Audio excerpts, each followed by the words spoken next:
तो एक्सेल चल रहा है। कल हमने आपको बताया था कि आय प्रमाण पत्र और एनसीएल अप्लाई कैसे किया जाता है। आई होप कि आप लोग वो चीज समझ गए होंगे और उस चीज को अप्लाई कर रहे होंगे। और अगर नहीं समझ में आया होगा तो आप उस चीज को जो उसमें नहीं समझ में आ रहा होगा उसको कॉपी में लिख करके आइएगा कि पूछ लीजिएगा कि सर इसमें क्या भरेंगे।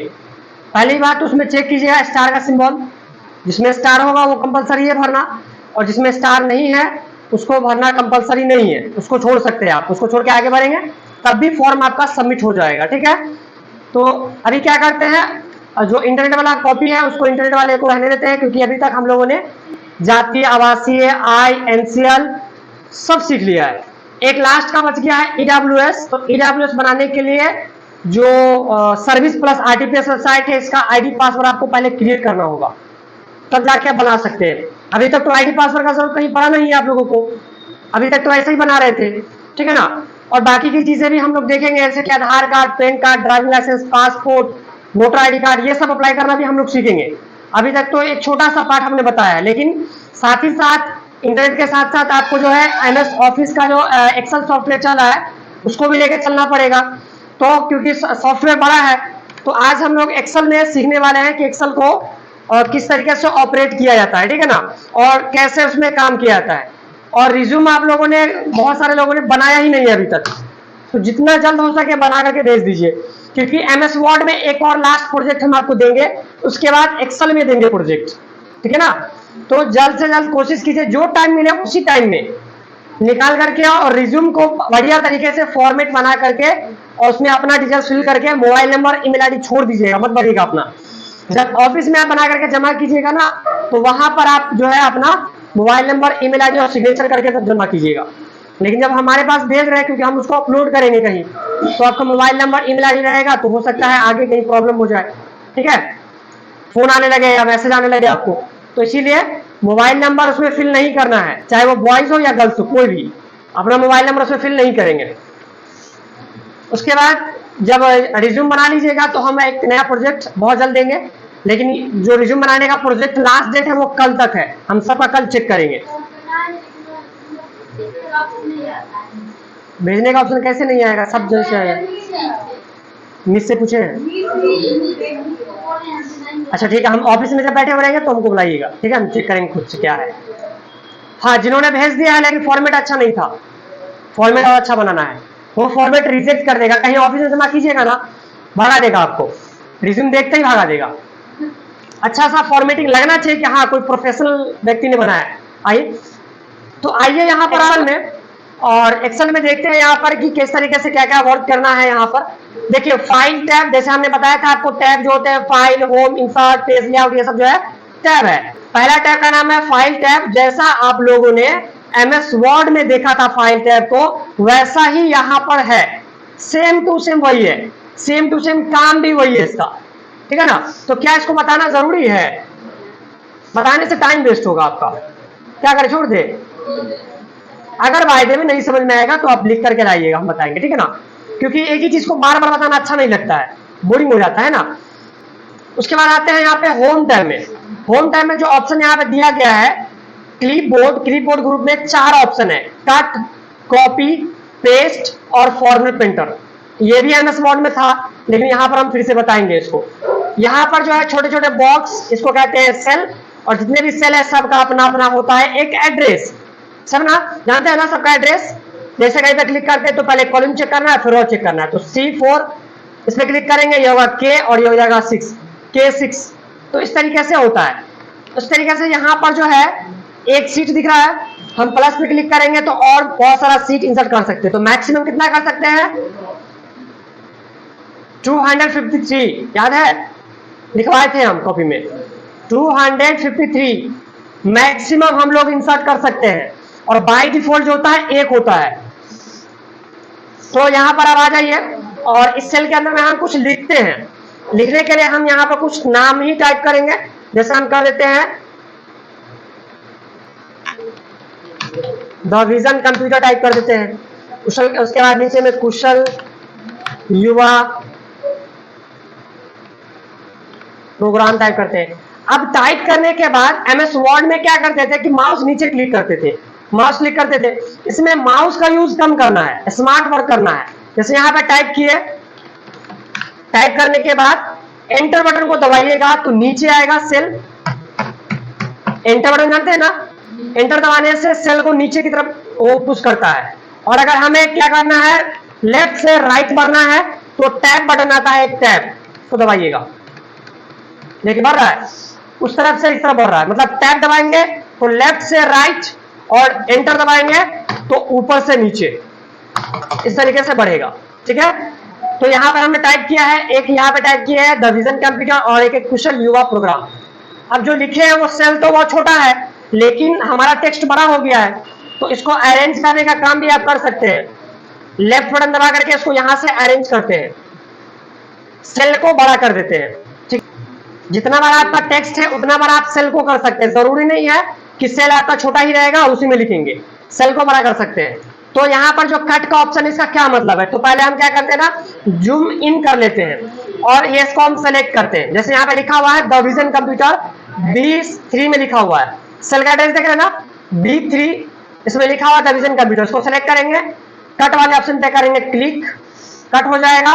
उसके बाद जहां कहीं पे ले जाना चाहेंगे, फॉर एग्जाम्पल मुझे यहां पर लेकर के आना है G और यहाँ पे 11, G11 में लेकर के आना है, तो यहाँ पे माउस क्लिक कर दिए और ये पेस्ट वाला ऑप्शन पे क्लिक कर देंगे।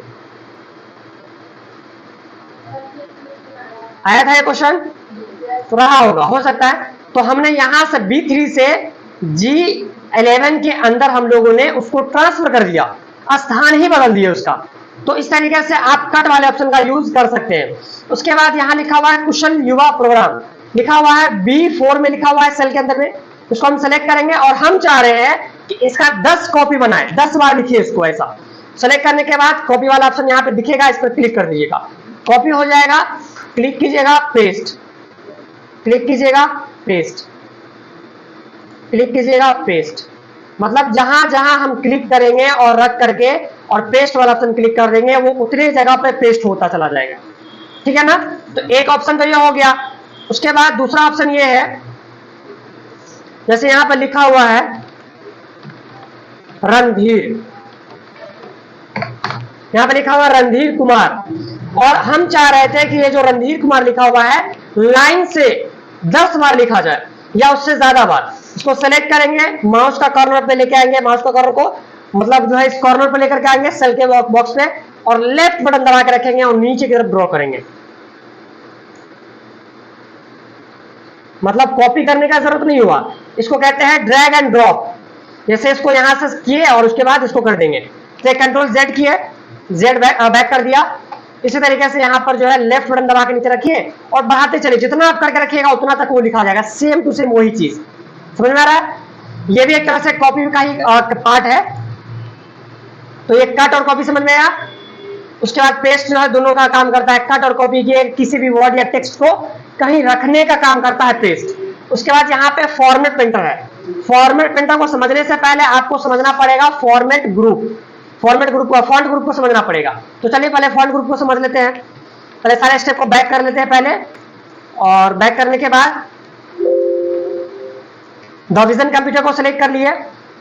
जूम करके दिखा दे क्या, चले जूम कर देते हैं। और यहां पे लिखा हुआ है द विजन कंप्यूटर और दूसरी जगह लिखा हुआ है कुशल युवा प्रोग्राम। तो द विजन कंप्यूटर को करेंगे सेलेक्ट, और यहां पर जो दिख रहा है बोल्ड, इसको करेंगे बोल्ड, यानी कि फॉर्मेट कर रहे हैं हम, इसको सजा रहे हैं, फॉर्मेटिंग का काम कर रहे हैं। बोल्ड हो गया।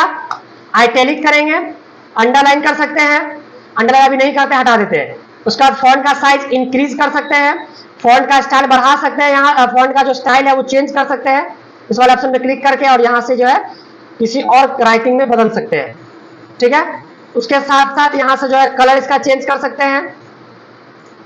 तो ये हमने जो जिसपे जो काम इस पे किया है, सजाने का काम जो हमने किया है, इसको कहते हैं फॉर्मेट करना, फॉर्मेटिंग करना, सजाना। ठीक है ना। अब फॉर्मेटिंग का पार्ट कौन कौन सा होता है, तो बोल्ड, आइटैलिक, अंडरलाइन, मतलब फॉन्ट ग्रुप का जो भी ऑप्शन है और अलाइनमेंट ग्रुप का जो भी ऑप्शन है, लगभग दोनों को ही फॉर्मेटिंग ग्रुप के नाम से जानते हैं, मतलब टेक्स्ट को सजाने का काम करता है। ठीक है, तो ये हो गया। अब हम ये चाह रहे हैं कि द विजन कंप्यूटर जैसा लिखा हुआ है, जैसा लिखा हुआ है वही चीज, जो जो चीज हमने द विजन कंप्यूटर अप्लाई किया है वही चीज कुशल युवा प्रोग्राम जो लिखा हुआ टेक्स्ट है उस पर अप्लाई होना चाहिए। तो हम अगर चाहे तो एक एक करके अप्लाई कर सकते हैं, बोल्ड करेंगे, इटैलिक करेंगे, टेक्स्ट का कलर वगैरह चेंज करेंगे, इससे हमारा टाइम वेस्ट होगा, टाइम लॉस होगा ना। तो हम क्या करेंगे, इसको सेलेक्ट करेंगे जो पहले से जिसपे हमने फॉर्मेटिंग अप्लाई किया हुआ है। उसके बाद यहाँ पे जो ऑप्शन है फॉर्मेट पेंटर, इस पे करेंगे क्लिक। क्लिक करने के बाद देखिएगा यहाँ पे ब्रश का एक टूल आ जाएगा, अब ले जा करके और कुशल युवा प्रोग्राम के ऊपर क्लिक कर देंगे। ओके, यहाँ पे लिखा हुआ है द विजन कंप्यूटर और यहाँ लिखा हुआ है कुशल युवा प्रोग्राम। क्या परिवर्तन है? परिवर्तन जो है सिर्फ और सिर्फ जो इसका लिखा हुआ है वो, बाकी सारा चीज जो टेक्स्ट इस पे जो फॉर्मेटिंग हमने अप्लाई किया सजाने का, वो सारा का सारा जो इस पे था वो अब इस पे भी आ चुका है। मतलब बोल्ड, इटैलिक, टेक्स्ट का कलर, स्टाइल सब कुछ आ गया। तो इसको कहते हैं फॉर्मेट पेंटर। फॉर्मेट पेंटर का रियल मीनिंग क्या होता है? तो फॉर्मेट पेंटर का मतलब होता है फॉर्मेट को कॉपी और पेस्ट करना होता है, फॉर्मेट को कॉपी और पेस्ट करना। चलिए, अब ये तो हो गया। अब इस सबको नॉर्मल करना है, अगर सारा कुछ फॉर्मेट करके एकदम अलग ही चेंज कर दिए इसको, अब सबको इसको नॉर्मल करना है तो इसको सेलेक्ट करके और यहां से जो है ऑप्शन दिया होता है आपका क्लियर ऑल फॉर्मेटिंग, इस पर क्लिक कर देते हैं और ये सब हट जाता है, मतलब जो लिखे हुए थे वो भी गायब हो जाता है। उसके लिए यहाँ पे क्लिक करके और क्लियर ऑल फॉर्मेट्स पे क्लिक करते हैं तो जो भी था सब नॉर्मल हो जाएगा। ठीक है ना? तो समझ में आया ये फॉर्मेट पेंटर। तो यहाँ से जो ये सभी तो वही चीज है, आपका जाना पहचाना चीज है, आप पहले से भी जानते हैं। लेकिन एक चीज आप यहाँ पे नहीं जानते, क्या चीज? तो ये जो आपको दिख रहा है बॉर्डर के जैसा बॉक्स दिख रहा है ना, और बॉक्स का जो बॉर्डर दिख रहा है एक्चुअली में वो बॉर्डर है ही नहीं। मतलब अगर हम इसको प्रिंट करेंगे तो प्रिंट में नहीं आएगा ये। चले करके दिखाते प्रिंट। फाइल पे गए, प्रिंट वाले ऑप्शन पे करेंगे क्लिक और प्रिंट वाले ऑप्शन पे क्लिक करने के बाद यहाँ पे उसका प्रीव्यू दिखाएगा, दिखा रहा है। तो क्या वो बॉक्स आया? इसमें बॉक्स नहीं आया, जो हम लिखे थे विजन कंप्यूटर और कुशल युवा प्रोग्राम वही दिख रहा है। तो इसका मतलब है कि ये बॉर्डर नहीं है, तो क्या है? तो इसको कहते हैं ग्रिड लाइन। क्या कहते हैं? Grid line. और ग्रिड लाइन जो है जब तक कि आप प्रिंट वाले ऑप्शन में जाकर के ऑन नहीं कीजिएगा, यहाँ पे व्यू टैब में जाकर के और ग्रिड लाइन को यहाँ पर जो है ऑन नहीं कीजिएगा प्रिंट में, तब तक नहीं होगा। ठीक है ना? तब तक जाकर के वो प्रिंट में नहीं आएगा। समझ में आ रहा है? तो यहाँ पर जो है इसमें अगर हम चाह रहे हैं कि प्रिंट करें तो वो बॉर्डर भी आना चाहिए, तो इसको करेंगे पहले सेलेक्ट। सेलेक्ट करने के बाद फॉन्ट ग्रुप में यहाँ पे मिलेगा पेज क्या कहते हैं इसको, बॉर्डर्स। बॉर्डर्स पे क्लिक करके और यहाँ से करेंगे ऑल बॉर्डर्स। अब देखिए, अब जब हम इसको प्रिंट करेंगे तो प्रिंट में आएगा। चलिए करके दिखाते हैं। फाइल पे गए, प्रिंट वाले ऑप्शन पे करेंगे क्लिक, तो अब ये दिखेगा आपको प्रिंट दिख रहा है। ये बॉर्डर अब हुआ, पहले बॉर्डर नहीं था, ग्रिड लाइन था। लेकिन इस बॉर्डर का कलर भी चेंज कर सकते हैं आप, जरूरी नहीं है कि वैसा ही रहेगा। अब इसको सेलेक्ट कर लीजिए, बॉर्डर वाले ऑप्शन पे जाइए, यहाँ पे मिलेगा लाइन कलर। ठीक है ना? इस पे करेंगे क्लिक और यहाँ से जो है बॉर्डर का कलर सेलेक्ट कर लेंगे और उसके बाद फिर से यहाँ पे इसको ऑल सेलेक्ट करेंगे।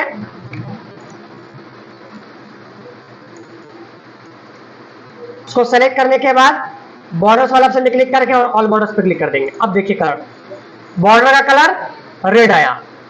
मतलब आप बॉर्डर का कलर जैसा रखना चाहेंगे वैसा बदल सकते हैं इसका कलर। समझ में आ रहा है? तो इस तरीके से कर सकते हैं। तो ये हो गया। उसका हाईलाइट कलर ये है, इसको पहले कंट्रोल जेड करके स्टेप बैक करते हुए चले जाते हैं। हाँ, चलिए अब यहाँ पे जो है इसको सेलेक्ट कर लेते हैं और यहाँ से जो है कलर वगैरह का ऑप्शन दिया होता है, कलर अप्लाई करेंगे तो बैकग्राउंड का कलर चेंज होगा। एमएस वर्ड में क्या था, पूरा पेज का कलर चेंज होता था, पता था ना? तो यहाँ पर जो है बैकग्राउंड का कलर चेंज होगा। जितना आप सेलेक्ट करेंगे ना उतने का ही बैकग्राउंड कलर चेंज होगा। यहाँ कहते हैं थीम्स कलर कहते हैं इसको। जितना सेलेक्ट करेंगे उतने का बैकग्राउंड चेंज। और अगर मुझे बैकग्राउंड का कलर नहीं चेंज करना है, टेक्स्ट का कलर चेंज करना है, तो सेलेक्ट करेंगे और टेक्स्ट का कलर ये रहा, फॉन्ट कलर, टेक्स्ट कलर इसको कहते हैं, और यहां से कलर चेंज करेंगे। तो इस तरीके से फॉन्ट का कलर भी चेंज कर सकते हैं। फॉन्ट का साइज बढ़ाने का काम तो यहां से कर ही सकते हैं, तो पता ही है आप लोगों को। यहां से बढ़ा सकते हैं, यहां से कम भी कर सकते हैं। उसके बाद ये आते हैं अलाइनमेंट ग्रुप में। चले पहले नया सीट वाले, सीट 1 पे हमने ये सब किया, सीट 6 पे किया हमने ये सब। अब आते हैं सीट 1 पे। और सीट 1 पे जो है पेज को थोड़ा जूम कर लेते हैं और जूम करने के बाद यहाँ पर जो है हम कुछ लिखते हैं। जैसे लिखते हैं क्या, अंकित। हमने यहाँ पे लिखा अंकित। ठीक है ना? और अंकित जो लिखा हुआ है एक छोटे से सेल के अंदर में लिखा हुआ है। अब इस सेल को हम बड़ा कर सकते हैं, यहाँ पे क्लिक करेंगे, लेफ्ट बटन दबा करके इसको इस तरफ ड्रॉ करेंगे, यहाँ से माउस क्लिक करेंगे, लेफ्ट बटन दबाएंगे, नीचे की तरफ ड्रॉ करेंगे, सेल देखेगा बड़ा हो गया। अब सेल जब बड़ा हो जाता है तो यहाँ पर जो है आपको सेल के अंदर जो लिखा हुआ टेक्स्ट है एक छोटे से कॉर्नर में दिखेगा। यहाँ पर ये टेक्स्ट यहाँ क्यों नहीं दिख रहा है, आखिर वहां क्यों नहीं दिख रहा है, वो चीज यहीं पे क्यों दिख रहा है, क्योंकि ये सेटअप किया हुआ है। इसको चेंज करना है, आइए चेंज करके लगाने आता है, न्यू चेंज कीजिए और लगाइए, फिर वापस चेंज करके दे दीजिएगा इसको। तो ये जो लिखा हुआ है यहाँ पे अंकित, हम ये चाह रहे थे कि ये ना यहां पर आ जाए, बीचों बीच, यहां पर, मतलब बीच सेंटर में तो नहीं, लेकिन हाँ लेफ्ट साइड में, मिडिल में आ जाए। तो एमएस वर्ड में 4 प्रकार के अलाइनमेंट पाए जाते थे, लेफ्ट, राइट, सेंटर और जस्टिफाई। लेकिन यहाँ पर जो है आपको टोटल 6 टाइप का मिलेगा। 6 टाइप का कौन कौन सा है, चलिए देखते हैं। अलाइनमेंट ग्रुप में जब जाएंगे तो यहाँ मिलेगा आपको, इसको बोलते हैं टॉप अलाइनमेंट। पहला हो गया टॉप, दूसरा हो गया मिडिल, तीसरा हो गया यहाँ पे बॉटम, और चौथा हो गया यहाँ पे लेफ्ट, पांचवा हो गया यहाँ पर सेंटर, और छठा हो गया यहाँ पे राइट। तो टोटल 6 टाइप का अलाइनमेंट होता है। क्वेश्चन पूछ सकता है आपसे कि बताइए एमएस ऑफिस का ऐसा कौन सा सॉफ्टवेयर है जिसमें 6 प्रकार के अलाइनमेंट पाए जाते हैं। तो एमएस एक्सेल, एमएस एक्सेल में 6 प्रकार के जो है अलाइनमेंट पाए जाते हैं, याद रखिएगा, ठीक है ना। हाँ तो यह हो गया। अगर मुझे ऐसा सेंटर में बीचों बीच यहाँ पे लाना है तो पहले तो करेंगे सेंटर और यहाँ पे करेंगे मिडिल, सेंटर में हो गया। अगर मुझे यहाँ पे लाना है टॉप में, ऊपर वाले भाग में, तो यहाँ पे करेंगे लेफ्ट और यहाँ पे करेंगे टॉप। अगर मुझे इस कॉर्नर पे लाना है तो करेंगे यहाँ पे राइट और आगे। समझ में आया। तो ये इस तरीके से जो है आपका अलाइनमेंट होता है, ठीक है ना। चलिए वापस से इसको हम सेंटर में कर देते हैं, हो गया सेंटर में। उसके बाद यहाँ जो है इस वाले ऑप्शन को कहते हैं आपका ओरिएंटेशन। ओरिएंटेशन पे करेंगे क्लिक, उसके बाद यहाँ से करेंगे आपका जो है क्लॉकवाइज, यहाँ पे दिया हुआ रहता है एंगल क्लॉकवाइज, वर्टिकल टेक्स्ट। उसके बाद यहाँ से क्लिक करने के बाद फिर मिलेगा आपको रोटेट टेक्स्ट अप, फिर क्लिक करेंगे रोटेट टेक्स्ट डाउन। मतलब जो टेक्स्ट रहेगा ना, लिखने का स्टाइल ही बदल जाएगा, मतलब लिखने का पोजीशन ही चेंज हो जाएगा। इसको कहते हैं टेक्स्ट ओरिएंटेशन। इस तरीके से फॉन्ट का साइज बढ़ा दीजिए, यहाँ से जो है समझ सकते हैं इस तरीके से। समझ में आ रहा है कुछ। तो चलिए इसको वापस से नॉर्मल कर लेते हैं।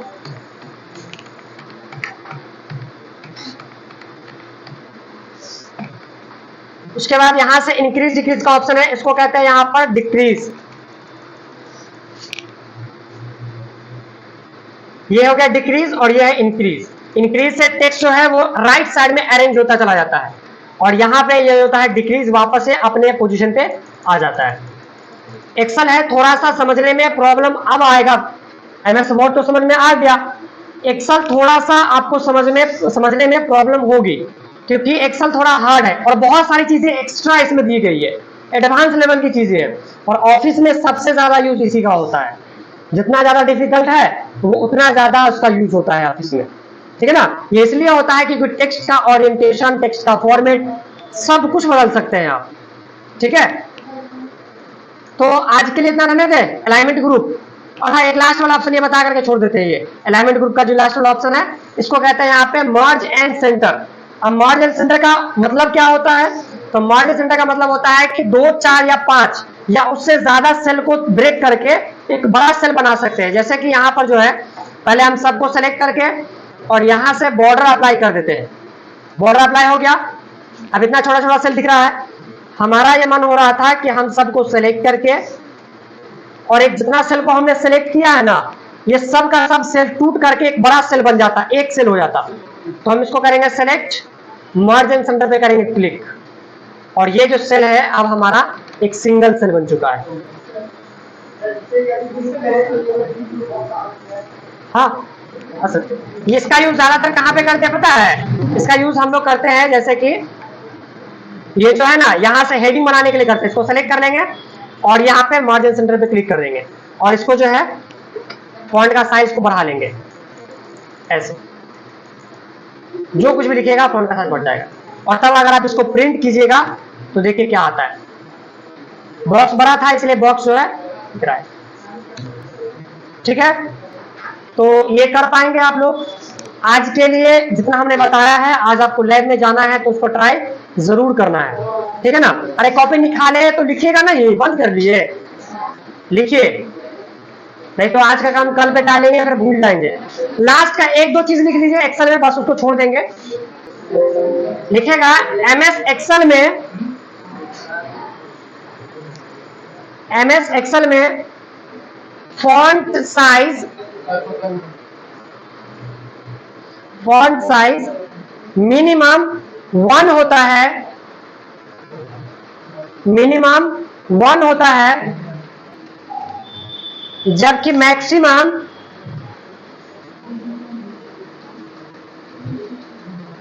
409 होता है, 409। एमएस एक्सेल में फॉन्ट साइज मिनिमम 1 होता है, जबकि मैक्सिमम 409 मतलब 409 होता है।